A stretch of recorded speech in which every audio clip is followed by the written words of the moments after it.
Agora são 7h35. Você pode participar aqui do Jornal Dourado pelo WhatsApp, que é o 994-811777. Agora são 7h35. Põe na Conta, com Adriana Fernandes.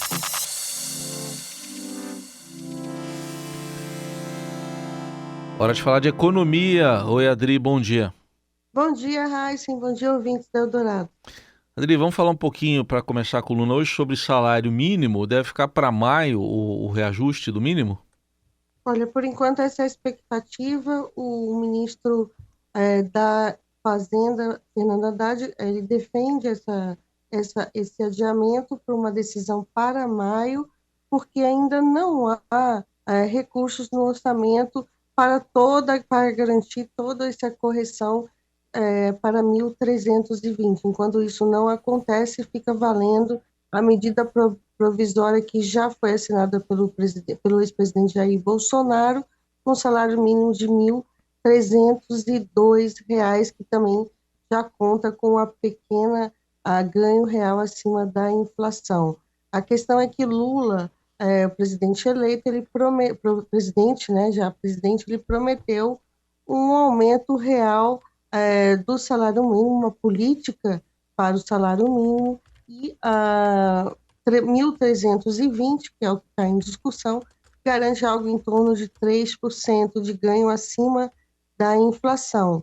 Só que faltam recursos porque a área econômica viu que o que foi aprovado no orçamento, os recursos adicionais, mesmo com os recursos adicionais da proposta de emenda constitucional, não serão suficientes, já que na reta final do governo Bolsonaro houve uma aceleração da concessão de benefícios portanto, aumentou a base de beneficiários. O ministro Fernando Haddad, desde o primeiro dia em que ele assumiu o cargo, ele vem falando dessa falta de filtro que o governo Bolsonaro fez na concessão dos benefícios. E como são despesas obrigatórias, o governo tem que ser cauteloso, porque são despesas que o salário mínimo ele impacta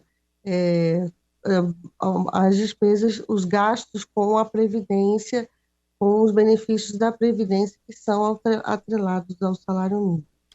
Muito bem, vamos lembrar também, né, Adri, que foi lá no último debate presidencial na TV Globo que o então presidente Bolsonaro, candidato à reeleição, prometeu um mínimo de R$ 1.400. Depois ele assinou uma medida provisória de 1.302, né? Exatamente, né? Aquela promessa foi uma promessa que não tinha nem condições de ser cumprida, porque, como te disse, os gastos com a Previdência são gigantescos, né? Mais de 500 bilhões de reais, e essas despesas, elas são obrigatórias. Então, se você faz um reajuste, uma pequena mudança nos planos, já é um pacto muito forte, como a gente está vendo aí. Mais de 7.700.000.000 de reais a mais para garantir esse 1.320. Então, é uma decisão difícil, mas acredito que será tomada. Vamos ver qual. O presidente Lula ainda não bateu o martelo. Tá bom, vamos aguardar então. Adri, segunda-feira você conversou com a gente aqui, ainda ali na esteira dos atos golpistas do domingo, ainda no dia seguinte a todos aqueles acontecimentos, mas agora já tem uma avaliação de que tudo isso pode levar a mais dificuldades para a equipe econômica para fazer um ajuste via de impostos? Exatamente isso que o mercado está vendo. O governo ele decidiu manter manter pelo menos a aparência, o quadro de normalidade. A gente não é isso, né, que está acontecendo, e Haddad vai anunciar ainda essa semana o pacote de medidas. Só que esse pacote de primeiras medidas, para ajustar, para reduzir o rombo das contas públicas previsto para 2023, vamos lembrar que em 2022 foi aprovada uma PEC aumentando os gastos. Ele exige medidas duras, né, algumas delas, e isso, é, com certeza, todo esse clima acaba dificultando, né, o governo tomar essas medidas duras. Uma delas é a questão dos combustíveis, da desoneração dos combustíveis, que Lula prorrogou da gasolina por 2 meses, até fevereiro, 28 de fevereiro. E no pacote de Haddad tem a volta dos tributos federais, da cobrança dos tributos federais para a gasolina e então e outros combustíveis. Com certeza vai ser mais difícil e a gente vai ver essa semana como que o governo e sobretudo a Haddad vão apresentar esse pacote que o mercado financeiro com muita expectativa. É porque não tem jeito, né? Medidas, isso aí não é deste governo, de qualquer governo. Em algum momento tem que tomar medidas que são impopulares, né, Adri?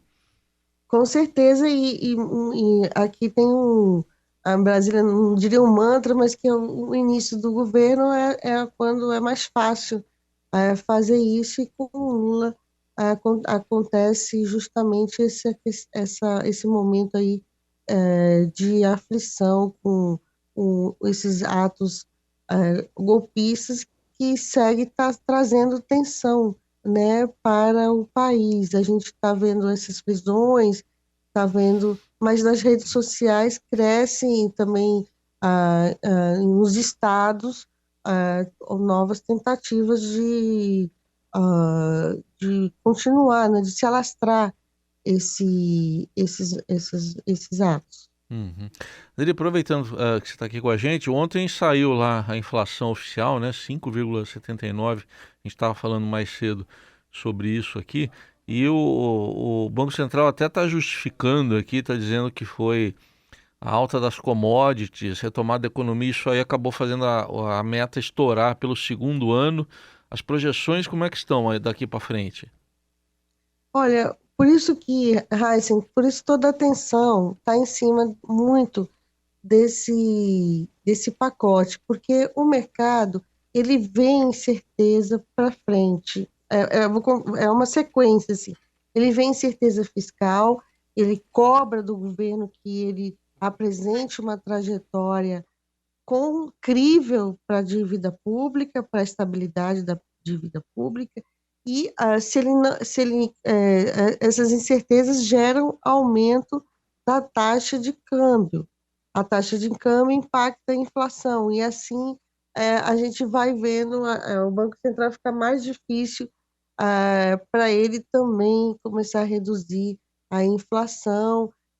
Então, está tudo conectado, Raíssa. Por isso que, nesse momento, é muito importante o que a Haddad vai entregar para justamente também conseguir dar mais tranquilidade no mercado e fazer com que a taxa de câmbio, o dólar, abaixe, e com o dólar diminuindo a pressão sobre a inflação, Raíssa.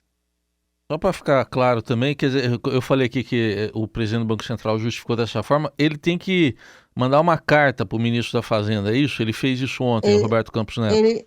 Exatamente, o Brasil ele tem um sistema de metas de inflação, esse sistema tem bandas, o presidente do Banco Central não cumpriu essas bandas, então ele tem que se explicar, ele tem que explicar à sociedade por que não cumpriu. Isso é a forma como funciona o sistema de metas, e essas metas, elas não são definidas pelo Banco Central, elas são definidas pelo Conselho Monetário Nacional, que é um conselho que no governo Lula vai ser formado pelo ministro da Fazenda, pelo ministro do Planejamento, no caso Simone Tebet, e pelo presidente do Banco Central. Então, são os três que definem essas metas, e elas já foram definidas lá atrás.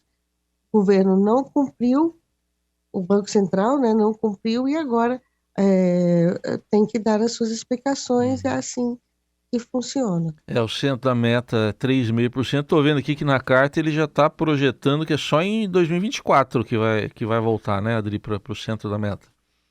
Pois é, mas tem as bandas, né? O máximo e o mínimo. Tem para cima tem uma tolerância para cima, né? E também para baixo, Exatamente, tá certo. e para baixo. É claro que não está sendo fácil domar essa inflação. Ontem eu vi, né, o arroz com um crescimento de 48% por conta de problemas também da safra, né, brasileira de arroz. Então, você vê que já tem problema à vista, né? 48% aumento de janeiro em relação a janeiro do ano passado. Então, é um valor muito alto. Muito bem, tá aí. Adriana Fernandes com os principais assuntos da economia, sempre às segundas, quartas e sextas aqui no Jornal Dourado. Obrigado, Adri. Até sexta. Até sexta, Raíssa. Valeu. Até sexta, Raíssa. Valeu.